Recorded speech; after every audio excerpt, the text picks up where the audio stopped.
खौफ का दूसरा नाम बवाना। अपराध की दुनिया का नया सिंडिकेट। टारगेट पर गैंगस्टर नीरज बवाना।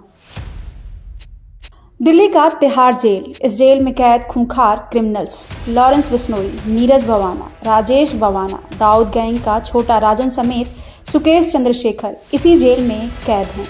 आपको बता दें कि ये सारे क्रिमिनल्स देश में मोस्ट वांटेड की लिस्ट में शामिल हैं। पंजाब के बम्बिहा और लॉरेंस गैंग ने दिल्ली समेत एनसीआर के कई छोटे छोटे गैंग्स को अपनी गैंग में शामिल कर रखा है। ऐसे में गैंगस्टर की दुनिया दो खेमों में बट गई है, एक बम्बिहा और दूसरा लॉरेंस गैंग। सिद्धू मूसेवाला की हत्या के बाद से ही बम्बिहा और लॉरेंस गैंग के बीच गैंग वॉर की जंग छिड़ गई है। इस जंग की आहट पूरे देश में सुनाई दे रही है। बता दें कि एक के बाद एक ये गैंग आपस में भिड़ते ही जा रहे हैं। इतना ही नहीं, दोनों ही बड़ी गैंग के सिंडिकेट अपने विरोधियों को ठिकाने लगाने के लिए लगातार चक्रव्यूह रच रहे हैं। हाल ही में दिल्ली पुलिस की स्पेशल सेल ने राजेश बवाना गैंग के शूटर्स की गिरफ्तारी की, जिसमें कई बड़े खुलासे हुए। राजेश बवाना और दिल्ली के सबसे बड़े डॉन कहे जाने वाले नीरज बवाना के बीच कई सालों से खूनी जंग छिड़ा हुआ है। अपराध जगत में ये दुश्मनी कांटे की मानी जाती है। बता दें कि इनमें खूनी गैंग वॉर कई सालों से चली आ रही है। लेकिन हम राजेश बवाना की बात इसलिए कर रहे हैं क्योंकि राजेश बवाना ने लॉरेंस और कनाडा में बैठे गोल्डी बराड़ से हाथ मिला लिया है। बता दें कि राजेश बवाना के शूटर्स नीरज बवाना गैंग को टारगेट कर रहे थे। आइए जानें कौन है गैंगस्टर राजेश बवाना। साल 2005 में जुर्म की दुनिया में रखा पहला कदम। राजेश पर 100 से भी ज़्यादा मुकदमे दर्ज हैं। नीरज बवाना और राजेश बवाना की खूनी जंग में 14 लोग मारे जा चुके हैं। राजेश ने नीरज के कट्टर दुश्मन नीटू डाबोदिया से हाथ मिलाकर कई अपराधों को अंजाम दिया।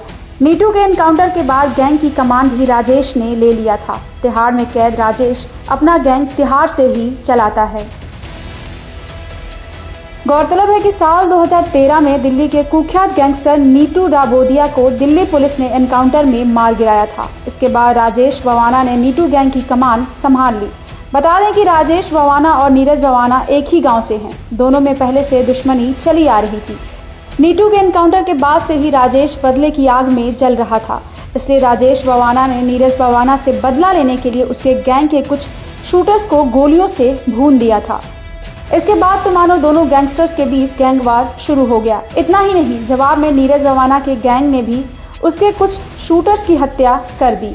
बहरहाल जुर्म की दुनिया में लगातार सनसनी फैलाने वाले राजेश बवाना को साल 2014 में दिल्ली पुलिस ने गिरफ्तार कर लिया था। लेकिन कुछ ही दिनों में वो जमानत पर बाहर आया और फिर से दिल्ली और एनसीआर में लूट, मर्डर और कई ऐसे संगीन वारदातों को अंजाम दिया। इतना ही नहीं, दिल्ली के साथ साथ हरियाणा में भी उसने कई बड़ी वारदातों को अंजाम दिया, जिसके बाद तो पुलिस ने दिल्ली और हरियाणा में उसकी गिरफ्तारी पर 3 लाख रुपए का इनाम रख दिया। हालांकि कुछ ही समय बाद दिल्ली पुलिस ने राजेश बवाना को फिर से गिरफ्तार किया और उस पर मकोका लगा दिया, जिसके बाद से ही राजेश दिल्ली की तिहाड़ जेल में कैद है। आपको बता दें कि राजेश बवाना जेल में ही बैठकर अपनी गैंग को ऑपरेट कर अपने विरोधी गैंग से बदला लेने की प्लानिंग करता है। ब्यूरो रिपोर्ट, क्राइम तक।